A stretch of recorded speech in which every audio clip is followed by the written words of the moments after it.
Assalamualaikum warahmatullahi wabarakatuh. Selamat pagi anak-anak kuat SMK Negeri 1 Surabaya. Perkenalkan, nama saya Ibu Vina. Saya adalah pengajar Bahasa Indonesia di SMK Negeri 1 Surabaya.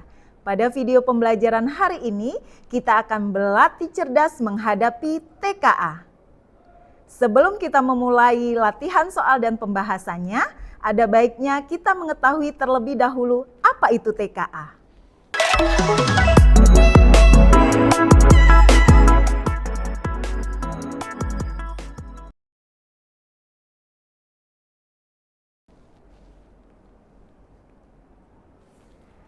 TKA adalah tes kemampuan akademik, bentuk evaluasi yang digunakan untuk mengukur pengetahuan, pemahaman, dan kemampuan murid dalam bidang akademik sesuai materi yang diajarkan di sekolah.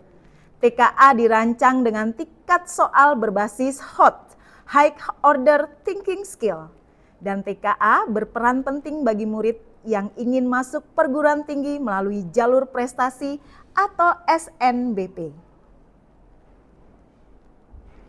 Mata pelajaran yang akan diujikan diantaranya adalah Bahasa Indonesia, Bahasa Inggris, Matematika, dan satu mata pelajaran pilihan. Hari ini kita akan belajar tentang TKA pada mata pelajaran Bahasa Indonesia. TKA Bahasa Indonesia difokuskan pada salah satu keterampilan berbahasa, yakni membaca. Membaca merupakan keterampilan utama yang menjadi fondasi untuk terus belajar dan bekerja pada era teknologi yang berubah dan berkembang sangat cepat. Muatan TKA Bahasa Indonesia terdiri dari keterampilan membaca, teks informasi tunggal maupun jamak, teks fiksi berupa realisme atau absurd. Teks dalam TKA memiliki karakteristik kosakata, karakteristik kalimat, dan karakteristik wacana. Kompetensi TKA Bahasa Indonesia terdiri dari aspek keterampilan membaca yang diukur melalui mengidentifikasi informasi, menyusun ulang, mengidentifikasi, menilai gagasan, menanggapi isi teks. Dan 3 kompetensi utama dalam TKA Bahasa Indonesia adalah pemahaman tekstual, pemahaman inferensial, evaluasi, dan apresiasi. Seluruh kerangka asesmen TKA jenjang SMK pada mata pelajaran Bahasa Indonesia bisa disimak melalui link berikut ini.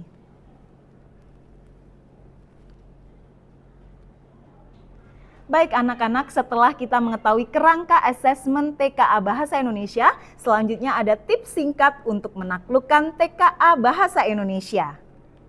Yang pertama adalah kenali format dan kisi-kisi TKA. Kalian harus mengetahui seperti apa soal-soal yang muncul dalam TKA. 2. Kuasai materi dasar. Literasi ditingkatkan dan keterampilan membaca perlu untuk fokus meningkatkan hasil dalam TKA. 3. Latihan manajemen waktu. Ukur manajemen waktu dalam menyelesaikan soal. Jangan terpaku pada satu soal yang dirasa sangat sulit. 4. Berlatih dengan simulasi ujian. Selesaikan soal sesuai dengan alokasi waktu. 5. Belajar kelompok atau diskusi. Diskusi bisa dilakukan dengan teman sejawat atau guru atau mengikuti bimbingan belajar yang telah diselenggarakan pihak sekolah. 6. Gunakan sumber belajar yang tepat melalui video pembelajaran bisa di YouTube atau di web sekolah. 7. Persiapkan fisik dan mental, hindari stres dan makan makanan sehat. 8. Ikuti bimbingan belajar yang telah disediakan oleh Sekolah SMK Negeri 1 Surabaya. Selanjutnya kita akan berlatih dan membahas soal-soal bahasa Indonesia dalam TKA. Soal yang pertama, bacalah kutipan novel berikut untuk menjawab soal nomor 1 sampai 6. Realitas Yono. Aku melihat kalender. Ternyata sekarang tahun 2085.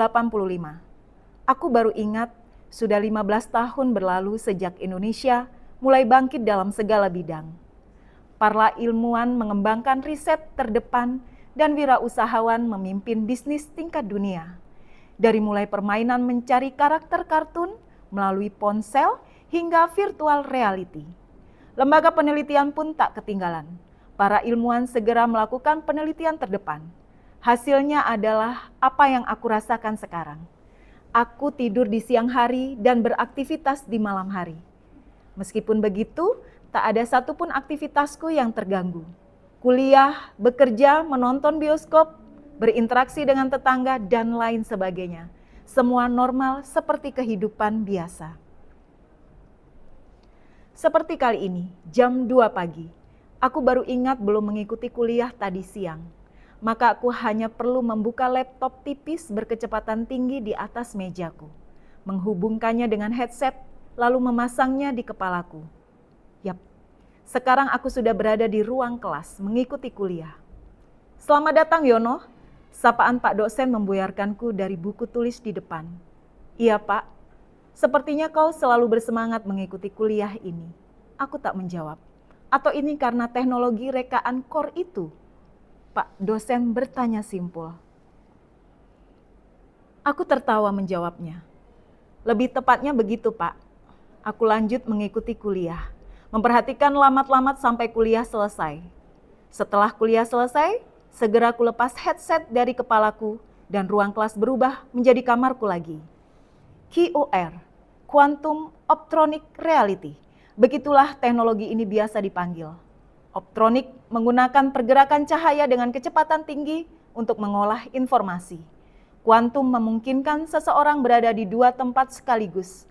Oleh karena itu, kuliah yang terjadi kemarin siang dapat kuikuti pada pukul 2 dini hari secara interaktif. Keesokan harinya, sore hari aku berjalan-jalan dengan Suryo. Jalanan kota sore ini cukup sesak. Mobil listrik manual berlalu dengan tenang.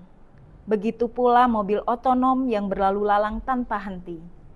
Aku dan Suryo ingin mencari makan karena lapar. Jangan bayangkan makanan kami di zaman ini seperti di zaman baheula. Jelas beda. Ketika mencari makan, kami hanya perlu keluar mencari tempat wisata yang indah. Setelah itu cukup membuka laptop tipis dan memakai headset core. Makanan lezat pun langsung tersedia. Kami makan sambil menikmati pemandangan indah di depan mata. Aku menatap lamat-lamat ke arah langit, terdiam di sela-sela makan. Kau tidak ingin kembali, Yon? Suryo membuyarkan lamunanku. Hening sejenak. Aku berpikir, maksudmu? Dunia nyata, Yon.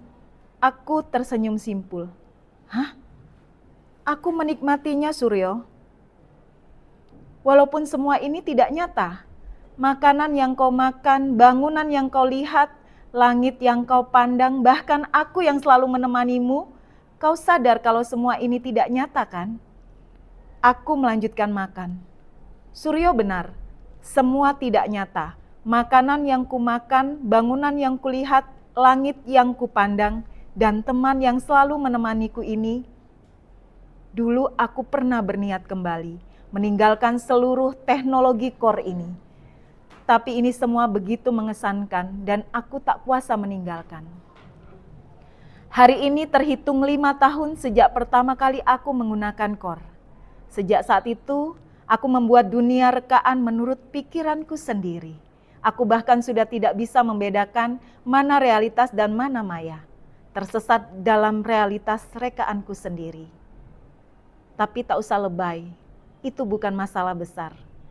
Toh waktu walaupun aku tidak bisa membedakan antara maya dan realitas, aku tetap tidak bisa menikmati keduanya. Lamat-lamat aku memandangi matahari yang hendak terbenam sore ini. Mengagumi keindahannya, lembut sinarnya, lalu kemudian aku sadar, itu bukan matahari. Sumber, Fajrul Farah dengan penyesuaian. Baik anak-anak, dari teks bacaan tersebut kita masuk ke pertanyaan yang pertama. Jika kita ingin mencari tahu tentang teknologi yang dibahas dalam cerita tersebut, manakah kata kunci yang efektif untuk dimasukkan dalam laman pencarian? A. Teknologi optronik. B. Teknologi virtual. C. Teknologi masa depan. D. Matahari buatan. E. Matahari masa depan. Jika kalian menemukan soal semacam ini, maka kalian harus mengetahui apa kata-kata yang sering muncul dalam pembahasan atau dalam teks tersebut. Ya, benar sekali. Jawabannya adalah A, teknologi optronik. Mari kita bahas satu persatu. Mengapa harus teknologi optronik? Karena teknologi optronik atau optronik muncul dari kalimat pertama, yaitu pada definisi istilah, pada kalimat core quantum optronic reality. Dan kalimat yang kedua muncul pada penjelasan bidangnya. Jadi semuanya menggunakan optronik, yang pertama juga optronik. Kemudian kita munculkan lagi dalam teks bacaannya. Bisa dilihat di sini pada kalimat paragraf kedua ada muncul core quantum optronic reality, begitulah teknologi ini biasa dipanggil. Nah, di sini jelas tertulis kata optronik atau bahasa Indonesianya adalah optronik. Nah, kalimat ini menjelaskan apa yang dikerjakan optronik.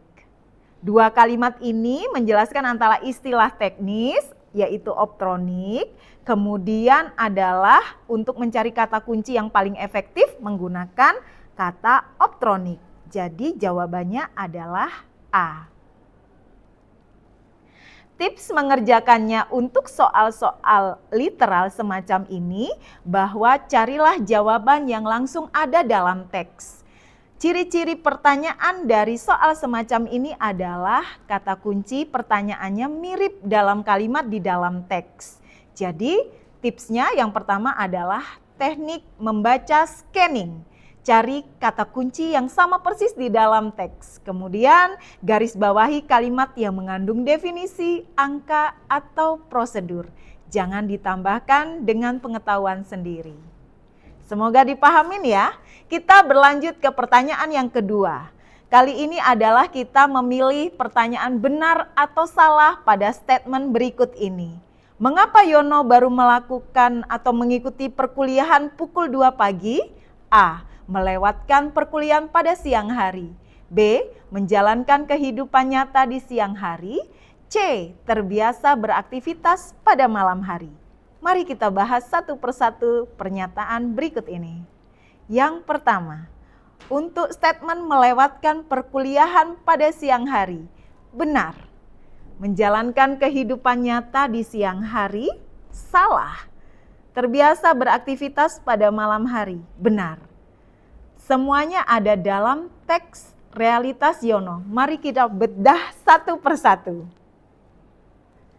Pada kalimat yang pertama, ada kalimat penting. Kuliah bisa ia ikuti jam 2 pagi. Perhatikan kalimat jam 2 pagi karena ia sering melewatkan kuliah siang. Kehidupan Yono dalam teks, dia bisa mengubah dunia, melakukan aktivitas sepanjang yang dia inginkan. Seperti dia tadi melewatkan kuliah di pagi hari, dia bisa melakukan kuliah di malam hari, yaitu pukul 2 dini hari. Kemudian kalimat yang kedua adalah di siang hari dia lebih banyak tidur untuk mengimbangi waktunya di malam hari. Jadi yang kalimat pernyataan yang nomor 2, Yono tidak melakukan aktivitas di siang hari, tapi Yono tidur siang untuk mengimbangi aktivitas dia di malam hari. Jadi statement yang kedua adalah salah. Untuk kalimat pernyataan yang ketiga, ia sudah terbiasa hidup malam karena tenggelam dalam dunia rekaan kor.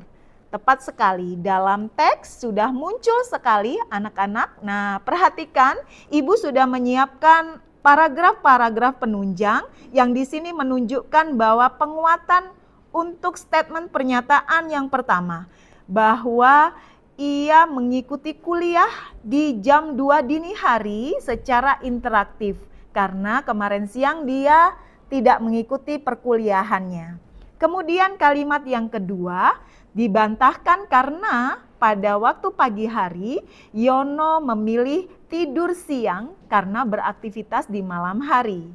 Kalimat yang ketiga adalah benar pernyataannya bahwa Yono sudah terbiasa hidup malam hari karena semua aktivitas hampir dilakukan di malam hari. Jadi, statementnya sudah bisa dipahami ya anak-anak. Nah, tips mengerjakan soal untuk model soal seperti ini adalah soal inferensial atau menyimpulkan makna yang tersirat. Jawabannya bisa tidak tertulis secara langsung, tapi bisa ditarik dari informasi teks. Tipsnya, gunakan teknik reading between the lines. Ambil petunjuk kecil lalu simpulkan. Perhatikan kata hubung tetapi, meskipun, namun. Sering jadi tanda kesimpulan pun bisa jadi berbeda. Bedakan fakta dan persepsi tokoh. Tetap semangat, kita melaju ke pertanyaan nomor 3. Apa yang membuat Yono tidak ingin lagi kembali ke dunia nyata? Klik pada setiap pilihan jawaban benar. Jawaban benar lebih dari satu. A. Dunia rekaan telah mengesankan Yono. Yono tidak bisa menikmati kehidupan nyata. C. Teknologi core memudahkan kegiatan Yono. D. Dunia nyata tidak lagi menarik bagi Yono. E. Dunia halusinasi menarik bagi Yono. Apa kira-kira jawabannya anak-anak? Nah, ya, jawabannya adalah A. Dunia rekaan telah mengesankan Yono. Dan yang kedua, teknologi core memudahkan kegiatan Yono. Mari kita bahas satu persatu. Pada statement dunia rekaan telah mengesankan Yono, ada kalimat pendukung, tapi ini semua begitu mengesankan dan aku tak kuasa meninggalkannya. Dari statement itu terlihat sekali bahwa Yono sangat mengesankan dunia tersebut. Yang kedua, statement teknologi core memudahkan kegiatan Yono. Muncul pada kalimat pendukung, oleh karena itu kuliah yang terjadi kemarin siang dapat kuikuti pada pukul 2 dini hari secara interaktif. Mari kita simak pada paragraf realitas Yono. Di sini sudah Ibu tampilkan untuk kalimat pendukung 1. Sejak saat itu aku membuat dunia rekaan menurut pikiranku sendiri. Kemudian pada pendukung yang kedua, oleh karena itu kuliah yang terjadi kemarin siang dapat kuikuti pada pukul 2 dini hari secara interaktif. Baik. Tips mengerjakan untuk soal evaluatif, yaitu menilai benar salah, menyebutkan alasan atau akibatnya. Cirinya biasanya menanyakan pendapat yang harus dibandingkan dengan isi teks. Tipsnya adalah cocokkan setiap opsi dengan isi teks asli. Jika tidak ada di dalam teks artinya salah. Hati-hati dengan opsi menambah informasi baru yang tidak disebutkan. Gunakan logika sebab akibat sesuai konteks bacaan. Selanjutnya kita melaju pada soal nomor 4. Bagaimana karakter Yono berdasarkan cerita tersebut? Klik pada setiap pilihan jawaban benar. Jawaban benar lebih dari satu. A. Tertarik dengan teknologi. B. Bersemangat dalam belajar. C. Suka menciptakan inovasi. D. Mudah menyesuaikan diri. E. Suka menyendiri. Apa jawabannya kira-kira? Ya, yang pertama adalah Yono tertarik dengan teknologi. Yang kedua, bersemangat dalam belajar. Yang ketiga, mudah menyesuaikan diri. Mari kita bahas satu persatu anak-anak. Kita analisis berdasarkan teks ya. Yono bersemangat dalam belajar. Kalimat pendukungnya adalah ketika dosen berkata kepada Yono, sepertinya kau selalu bersemangat mengikuti kuliah ini. Kemudian tindakan Yono, seperti kali ini jam 2 pagi aku baru ingat belum mengikuti kuliah tadi siang. Maka aku hanya perlu bla bla bla bla. Dan yang ketiga adalah konsistensi mengikuti kelas. Aku lanjut mengikuti kuliah, memperhatikan lamat-lamat sampai kuliah selesai. Nah, ini muncul dalam paragraf. Ibu sudah bikin bold dalam paragraf tersebut yang menunjukkan bahwa pengakuan eksplisit dari dosen tentang semangat Yono, kemudian ada indikasi komitmen, antusiasme mengikuti pembelajaran dalam konteks dunia core. Jadi Yono tetap bisa melakukan kuliah sekalipun siang hari dia tidak mengikuti kelas. Kita lanjut pada statement mudah menyesuaikan diri. Nah, di situ ada muncul aku tidur di siang hari dan beraktivitas di malam hari. Meskipun begitu, tak ada satupun aktivitas yang terganggu. Kuliah, bekerja, menonton bioskop, berinteraksi dengan tetangga dan lain sebagainya, semua normal seperti kehidupan biasa. Oleh karena itu, kuliah yang terjadi kemarin siang dapat kuikuti pada pukul 2 dini hari secara interaktif. Kita lihat penampilannya dalam teks realitas Yono. Sudah Ibu bold pada 2 statement. Yang pertama aku tidur siang dan seterusnya. Yang kemudian yang kedua seperti kali ini jam 2 pagi dan seterusnya. Yono mengubah ritme hidup noktural atau yang suka hidup malam dan tetap menjalankan aktivitas dengan baik berkat core. Ini bukti bahwa Yono sudah beradaptasi dengan baik atau mampu menyesuaikan diri. Nah, selanjutnya untuk tips mengerjakan soal-soal aplikasi atau kata kunci, minta istilah penting atau cari informasi lebih lanjut. Tipsnya adalah catat istilah unik, contohnya dalam teks ya. Kemudian pilih kata kunci yang paling spesifik dan seterusnya. Bagaimana anak-anak? Tetap semangat ya. Kita lanjut ke soal nomor 5. Yono membuat dunia rekaan menurut pikirannya sendiri. Apa yang akan terjadi jika Yono meninggalkan dunia rekaan itu? A. Yono tetap dapat bertemu dengan Suryo di dunia nyata. Yono tidak dapat menggunakan teknologi core lagi. C. Perkuliahan yang telah tertinggal dalam Yono ikuti lagi. Yono akan tersesat dalam realitas rekaan yang ia buat. E. Yono akan meninggal dunia. Jawabannya adalah Yono tidak dapat menggunakan teknologi core lagi. Mengapa bisa demikian? Jawabannya mari kita bahas satu persatu. Pada bukti dalam teks, Yono tidak dapat menggunakan teknologi core lagi. Kalimat pendukungnya muncul pada statement Yono menggunakan core mensyaratkan memakai headset. Kalimat pendukungnya adalah, maka aku hanya perlu membuka laptop, menghubungkannya dengan headset, sekarang aku sudah berada di ruang kelas. Kemudian kalimat pendukung yang kedua, dengan core aku bisa melakukan banyak hal. Mari kita simak dalam tampilan teksnya. Coba perhatikan kalimat yang sudah Ibu bold, ini adalah menunjukkan bahwa dengan core, kalau tidak ada lagi teknologi core, maka Yono juga tidak akan menggunakannya. Jika semuanya sudah musnah atau tidak Yono gunakan, maka Yono tidak akan dapat menggunakan core lagi. Jadi itulah sebabnya teknologinya berhubungan erat dengan core. Inti pedagogis atau cara menjawab soal serupa, apa yang akan terjadi, cari pernyataan eksplisit di teks yang langsung menyatakan akibat.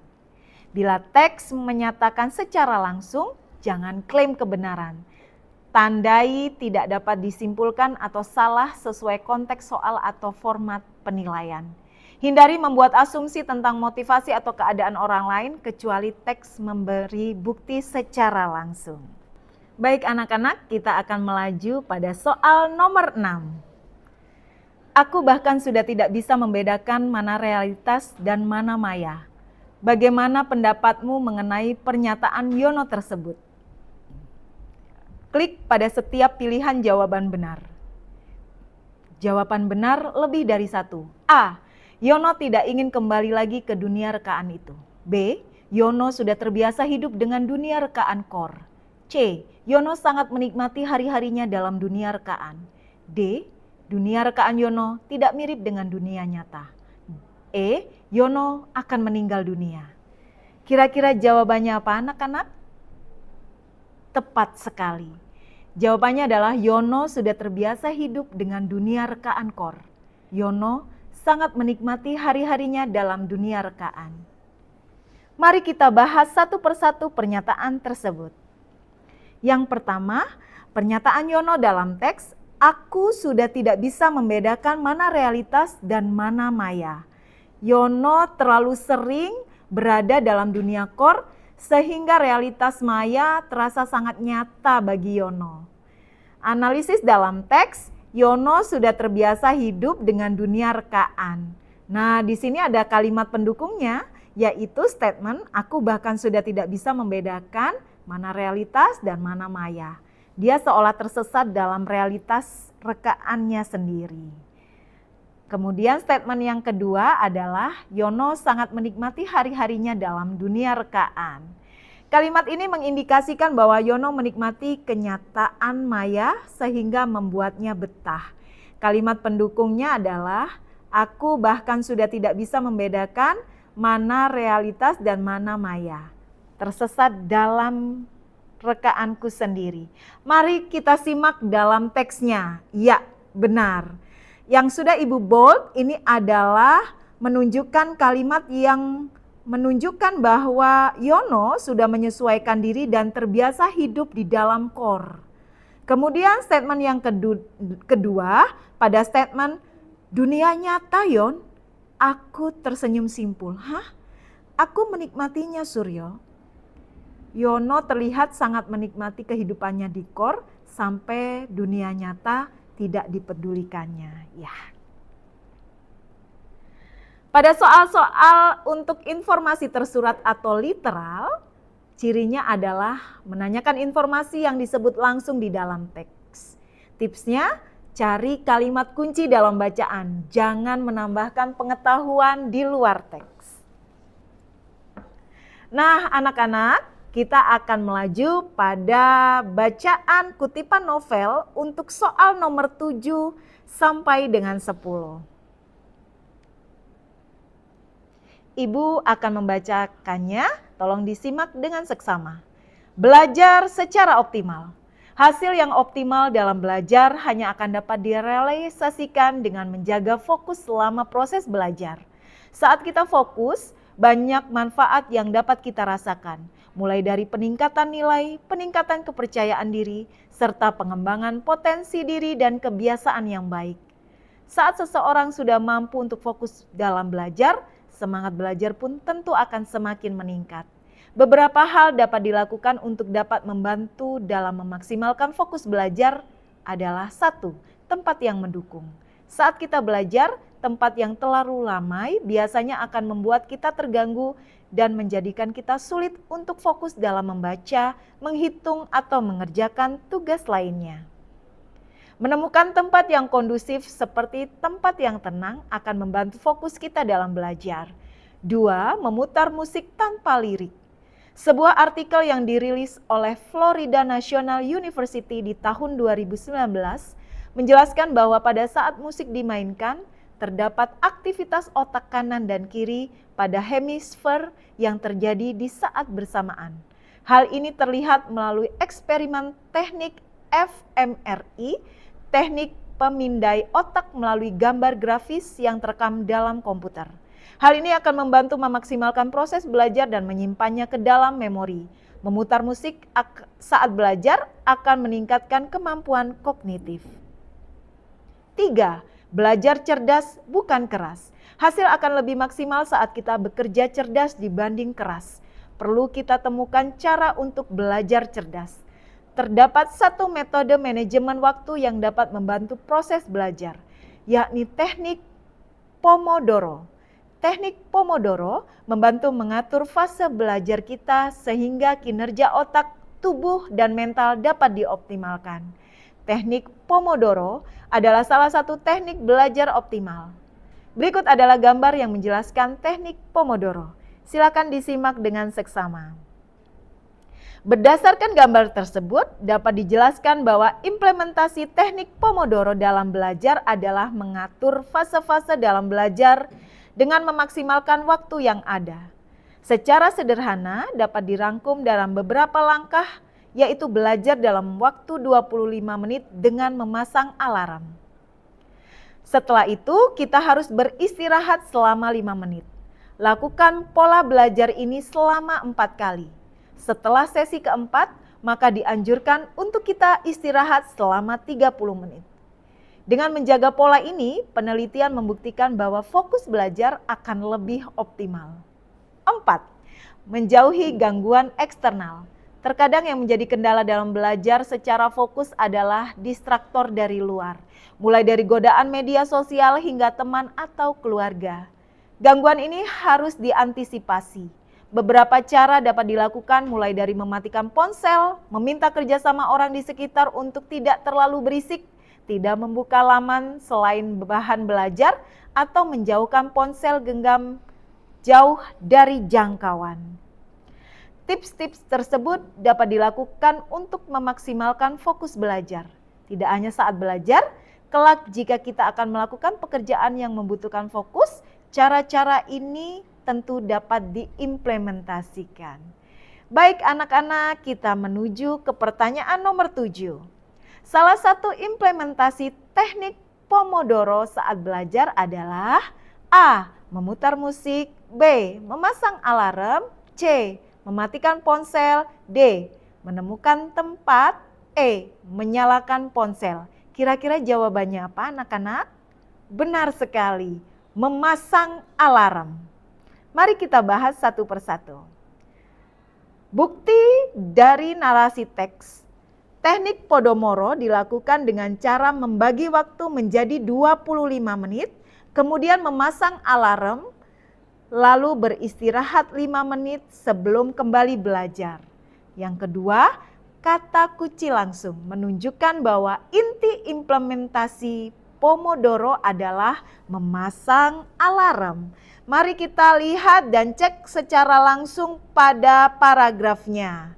Nah, di situ ada ya kalimat secara sederhana dapat dirangkum dalam beberapa langkah, yaitu dalam waktu 25 menit dengan memasang alarm. Nah, ada kata-kata memasang alarm. Jadi di sini terlihat jelas bahwa implementasi teknik Pomodoro ditandai dengan penggunaan alarm sebagai waktu belajar. Penggunaan alarm. Nah, kalau menemukan soal semacam ini, kuncinya adalah menentukan kata kunci dari teks. Biasanya cirinya adalah opsinya berupa istilah dalam teks. Bisa yang relevan ataupun yang tidak. Tipsnya adalah pilih kata yang mewakili gagasan utama. Tadi dalam paragraf sudah sering kali menunjukkan bahwa teknik Pomodoro menggunakan alarm untuk pembatasan waktu. Baiklah, sekarang kita masuk pada soal nomor 8. Tetap semangat ya anak-anak. Setelah membaca teks tersebut, kata kunci apa yang bisa kita gunakan pada pencarian internet untuk menemukan informasi tentang belajar yang efektif? Klik pada setiap pilihan jawaban benar. Jawaban benar lebih dari satu. A. Teknik Pomodoro. B. Belajar cerdas. C. Belajar keras. D. Teknik fMRI. E. Belajar menyendiri. Kira-kira apa jawabannya? Tepat sekali. Jawabannya adalah teknik Pomodoro dan belajar cerdas. Mari kita bahas ya anak-anak. Jadi dalam narasi teks ada disebutkan bahwa salah satu cara belajar efektif dengan teknik Pomodoro yaitu membagi waktu belajar menjadi 25 menit dengan alarm, diselingi istirahat. Jadi dapat disimpulkan dari kalimat tersebut bahwa teknik Pomodoro disebut langsung sebagai cara belajar efektif. Nih, cara belajar efektif dengan teknik Pomodoro. Kemudian yang kedua adalah belajar cerdas. Statementnya ditegaskan sebagai kunci keberhasilan.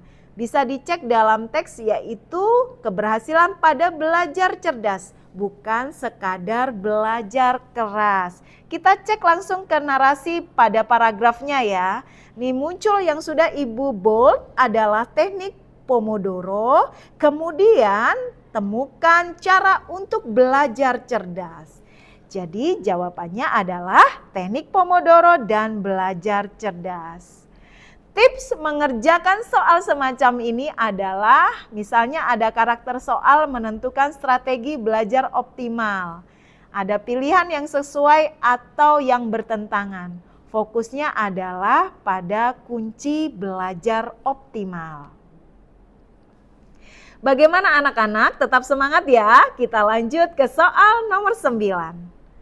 Terdapat beberapa cara agar kita dapat mengoptimalkan efektivitas belajar. Berdasarkan teks tersebut, bagaimana cara agar kita belajar secara optimal? Klik pada setiap pilihan jawaban benar. Jawaban benar lebih dari satu. A. Menjaga fokus saat belajar adalah kunci belajar yang optimal. Salah satunya memilih tempat yang kondusif. B. Memelihara ketenangan batin adalah kunci belajar optimal, yaitu memberikan jeda yang cukup lama.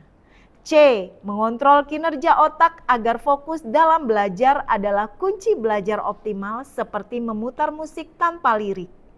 D. Mengatur ketenangan fisik dan mental adalah kunci belajar optimal, di antaranya membuka media sosial untuk relaksasi. E. Benar semua. Kira-kira apa jawabannya anak-anak?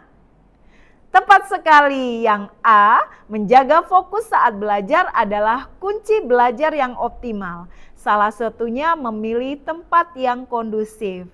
C, mengontrol kinerja otak agar fokus dalam belajar adalah kunci belajar optimal seperti memutar musik tanpa lirik. Mari kita bahas satu persatu ya. Kalimat yang pertama, menjaga fokus saat belajar merupakan kunci belajar yang optimal. Lihat, ada menjaga fokus merupakan kunci belajar yang optimal, memilih tempat yang kondusif jauh dari kebisingan. Kalimat yang kedua adalah memutar musik tanpa lirik. Dari dua kesimpulan tersebut, dapat ditentukan strategi utama belajar optimal adalah menjaga fokus dan mengontrol kinerja otak dengan musik tanpa lirik. Kita cek dalam paragrafnya ya. Lihatlah di sini sudah Ibu bold, hasil yang optimal dari belajar dapat direalisasikan dengan menjaga fokus saat proses belajar. Kalimat pendukung pertama pada statement yang pertama, memutar musik tanpa lirik dalam paragraf muncul untuk mendukung kalimat pendukung yang kedua. Tips mengerjakan evaluasi apakah pernyataan sesuai teks atau tidak. Ada pernyataan lalu dimintai pertanda benar atau salah. Tipsnya adalah cek setiap kalimat dengan bukti teks, jangan terburu-buru menilai semuanya benar. Anak-anak, kita sudah sampai di soal nomor 10, tetap semangat ya. Baik, di soal nomor 10 ini kita akan diminta untuk menentukan pernyataan benar atau salah berdasarkan teks. Dalam teks dikatakan bahwa kita harus belajar cerdas, bukan belajar keras. Bagaimana cara yang tepat untuk belajar cerdas?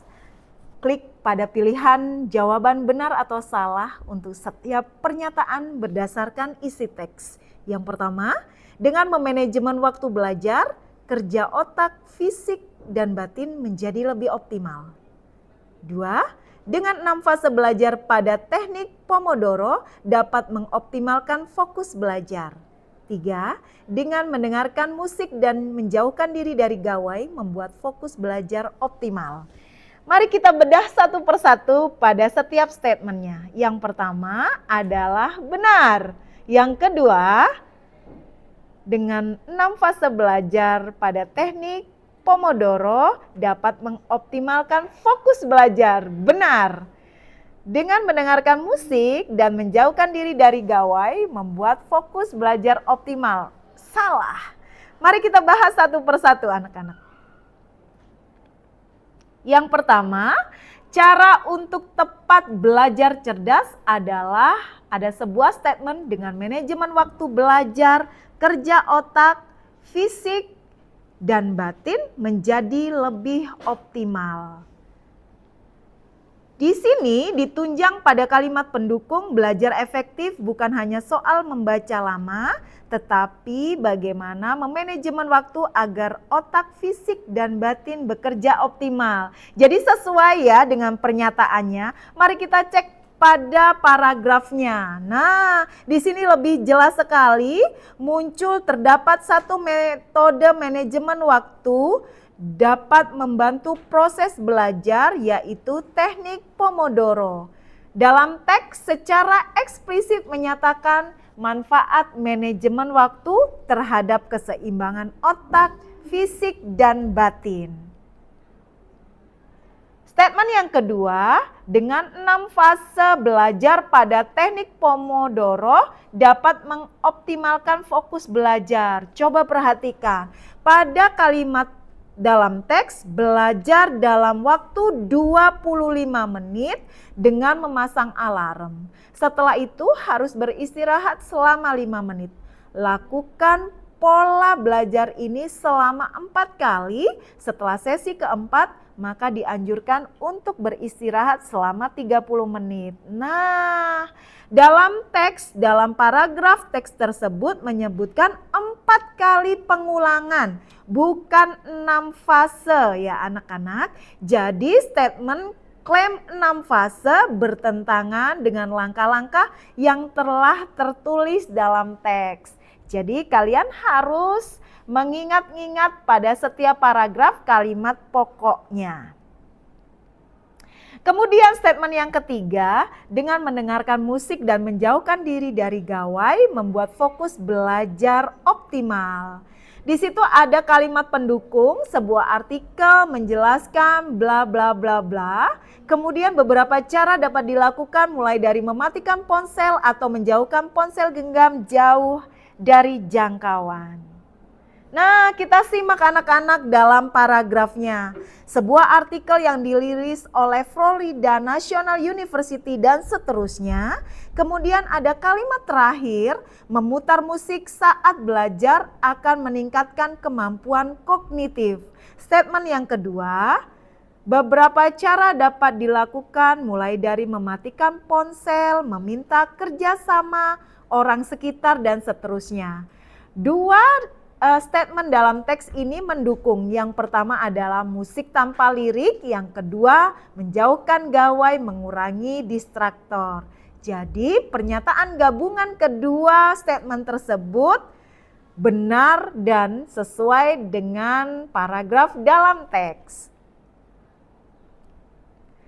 Tips soal semacam ini adalah memahami langkah atau tahapan metode. Cirinya biasanya sering salah dalam jumlah fase atau durasi. Tipsnya adalah pada pernyataan paragraf tersebut 25 menit belajar, 5 menit istirahat. Diulangi selama 4 kali, kemudian istirahat panjang. Jadi untuk belajar cerdas adalah 25 menit belajar, 5 menit istirahat. Diulang selama 4 kali, kemudian istirahat panjang. Nah, selanjutnya adalah kutipan teks untuk soal nomor 11 sampai dengan 13. Cashless Society, apakah generasi alfa siap? Perkembangan teknologi digital mendorong masyarakat menuju cashless society, yaitu sistem transaksi yang tidak lagi mengandalkan uang fisik. Pemerintah melalui Bank Indonesia dan berbagai lembaga keuangan terus memajukan digitalisasi pembayaran, seperti melalui QRIS, BI Fast, dan e-wallet. Bahkan menurut Bank Indonesia, tahun 2024 terjadi pertumbuhan transaksi digital sebesar 20,7% dalam 2 tahun terakhir.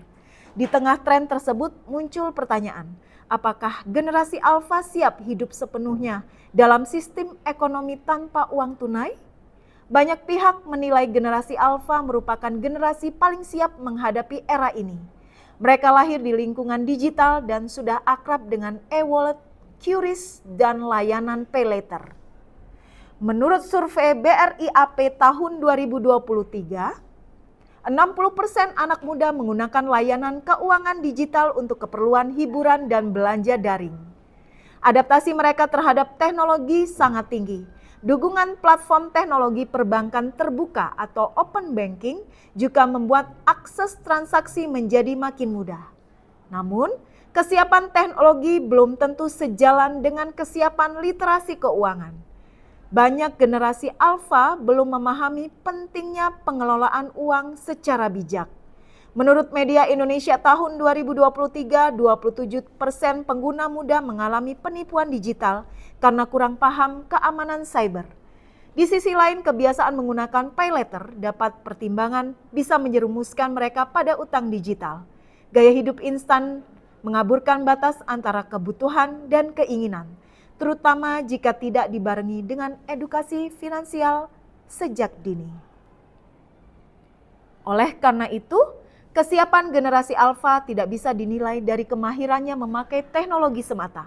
Perlu sinergi antara pemerintah, sekolah, orang tua, dan lembaga keuangan untuk menanamkan literasi keuangan sejak dini. Program-program seperti Sikapi Uangmu dari OJK dan Gerakan Nasional Non-Tunai (GNNT) bisa menjadi solusi edukatif. Dengan bekal literasi yang kuat, generasi Alpha tidak hanya siap bertransaksi digital, tetapi juga mampu bertanggung jawab atas keuangan pribadinya pada era tanpa uang fisik. Sampailah kita ke soal nomor 11. Berdasarkan teks argumentasi tersebut, tentukan pernyataan yang memuat argumen pro. Pilih jawaban yang benar, jawaban lebih dari satu. Yang pertama, adaptasi tinggi terhadap teknologi menunjukkan bahwa generasi Alpha siap bertransaksi secara digital. B. Generasi Alpha akrab dengan pembayaran digital seperti e-wallet, QRIS, dan layanan pay later sejak usia muda. C.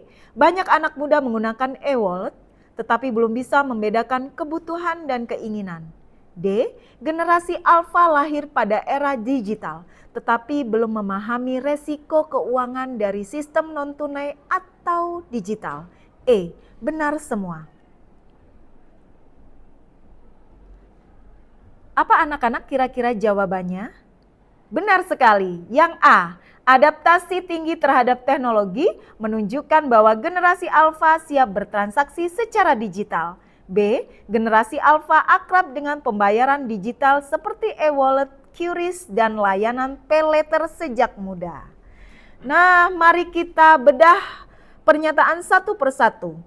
Adaptasi tinggi terhadap teknologi menunjukkan bahwa generasi Alpha siap bertransaksi secara digital. Generasi Alpha lahir pada era digital, tetapi belum memahami resiko keuangan dari sistem non-tunai atau digital.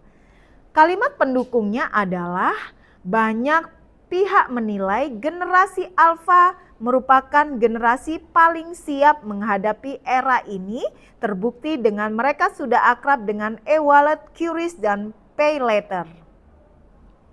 Kita simak pada paragrafnya. Nah, di sini ada di statement adaptasi mereka terhadap teknologi sangat tinggi, bla bla bla bla. Pernyataan tersebut memperkuat posisi bahwa Gen Alpha siap menghadapi sistem pembayaran non-tunai.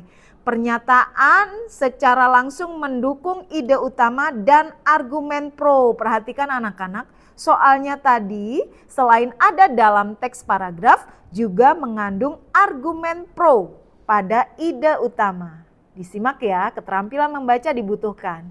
Statement yang kedua adalah generasi Alpha akrab dengan pembayaran digital seperti e-wallet, QRIS, dan layanan pay later sejak usia muda.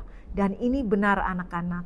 Kalimatnya adalah generasi Alpha terbiasa dengan berbagai fitur teknologi sejak kecil. Kita cek pada paragrafnya. Nah, Sudah Ibu bold, mereka lahir di lingkungan digital, sudah akrab dengan e-wallet, QRIS, dan layanan pay later.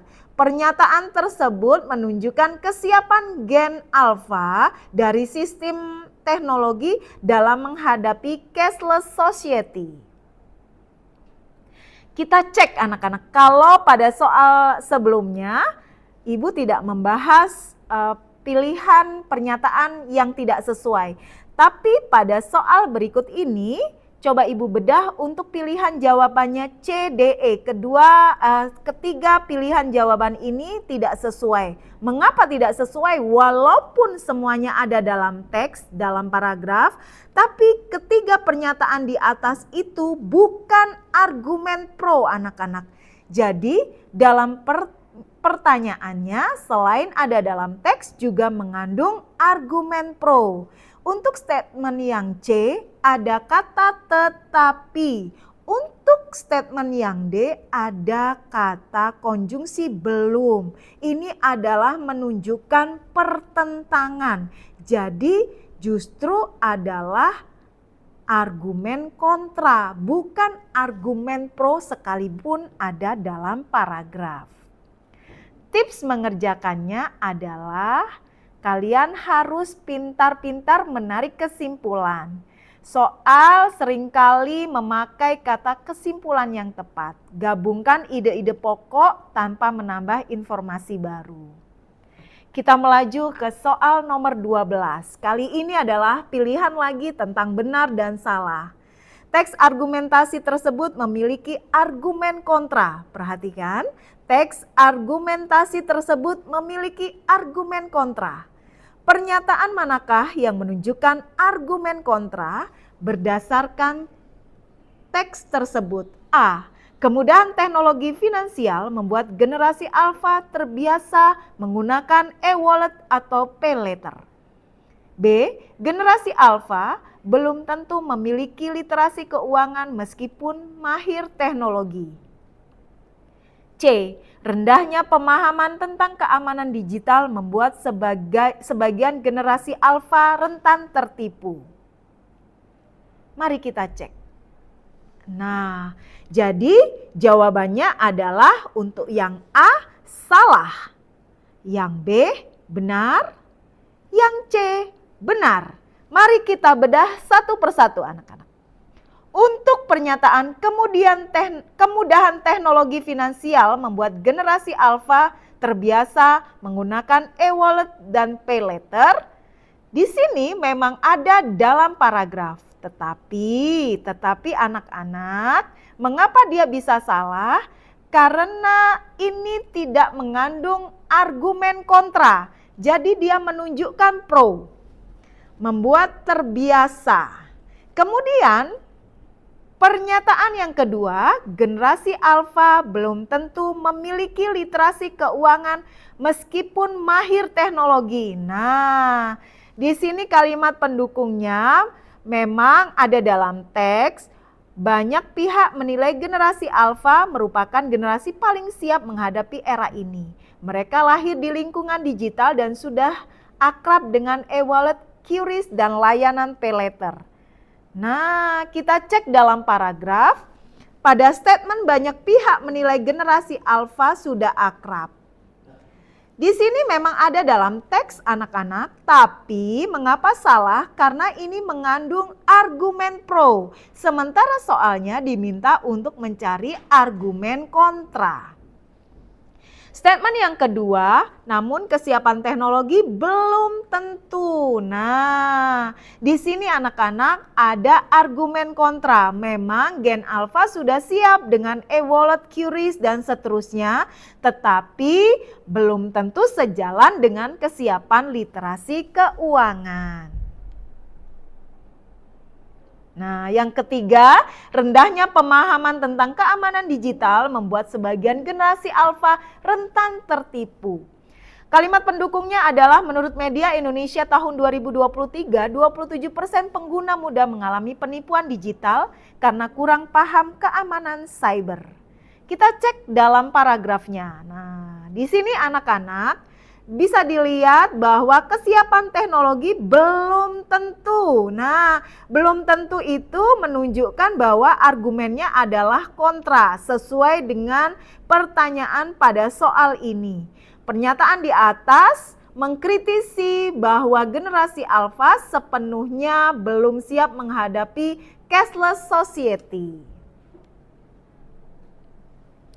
Soal ke-13.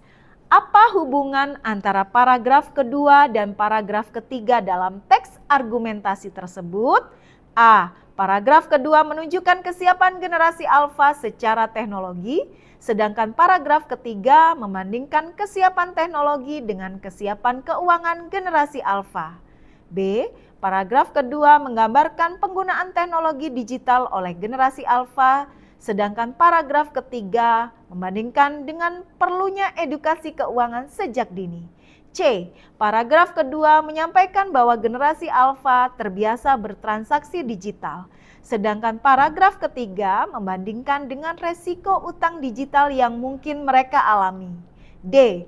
Paragraf kedua menjelaskan keunggulan adaptasi digital generasi alfa, sedangkan paragraf ketiga menunjukkan bahwa adaptasi digital belum sejalan dengan kesiapan literasi finansial. E. Paragraf kedua membahas kemampuan generasi alfa menggunakan teknologi pembayaran, sedangkan paragraf ketiga membandingkan kemampuan tersebut dengan kelemahan finansial. Kira-kira jawabannya apa anak-anak? Tepat sekali. D. Paragraf kedua menjelaskan keunggulan adaptasi digital generasi alfa, sedangkan paragraf ketiga menunjukkan bahwa adaptasi digital belum sejalan dengan kesiapan literasi finansial. Mari kita bahas satu persatu.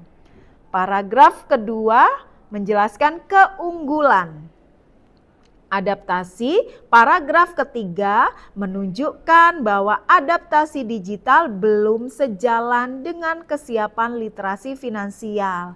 Di sini ada kalimat pendukungnya bahwa 27% pengguna muda mengalami penipuan digital. Nah, kita simak dalam teks ya anak-anak. Di situ banyak pihak menilai pada paragraf kedua, kemudian paragraf ketiga. Paragraf kedua menunjukkan sisi positif keunggulan generasi alfa beradaptasi dengan teknologi keuangan digital. Tetapi di paragraf yang ketiga ada kata namun, menekankan bahwa kemampuan teknologi mereka belum sejalan dengan kemampuan literasi keuangan. Nah, selanjutnya kita akan masuk ke pertanyaan untuk soal nomor 14 dan 15. Ibu akan membacakan sebuah puisi singkat. Jangan bertanya kenapa. Jika kau ingin menyembunyikannya kesedihanmu, aku akan berada di dasar paling gelap lautan atau hidup. Apa bedanya? Sebagai jutaan hewan kecil yang bernafas dan bernyanyi untukmu dengan cahaya. Jika kau ingin terbang tanpa angin, tapi langit membuatmu takut, aku akan menjadi kebebasan dan sayap yang tidak pernah lelah mengepak di punggungnya. Jangan bertanya mengapa. Setiap orang memiliki satu jawaban yang menolak diberi satu pertanyaan. Kelak, kau tahu. Sumber M.A. Masyur, jangan bertanya kenapa. Kita masuk ke soal nomor 14. Berdasarkan puisi tersebut, tentukan lirik yang relevan dengan peristiwa sehari-hari. Jawaban benar lebih dari satu. A. Jangan bertanya mengapa. B. Sebagai jutaan hewan kecil yang bernapas dan bernyanyi untukmu. C. Aku akan menjadi kebebasan dan sayap yang tidak pernah mengepak. D. Setiap orang memiliki satu jawaban yang menolak diberi pertanyaan. E. Jika aku ingin menyembunyikan kesedihanmu, aku akan berada di dasar lautan. Apa anak-anak jawabannya? Benar sekali, yang A dan D. Jangan bertanya mengapa, dan setiap orang memiliki satu jawaban yang menolak diberi pertanyaan. Mari kita bahas satu persatu. Mengapa jangan bertanya mengapa? Muatan pada puisi mengandung larangan bagi orang lain mengajukan pertanyaan. Hal ini relevan dengan peristiwa yang terjadi dalam kehidupan sehari-hari. Yang kedua, setiap orang memiliki satu jawaban untuk menolak pertanyaan. Bahwa setiap orang memiliki hak untuk tidak menjawab sebuah pertanyaan.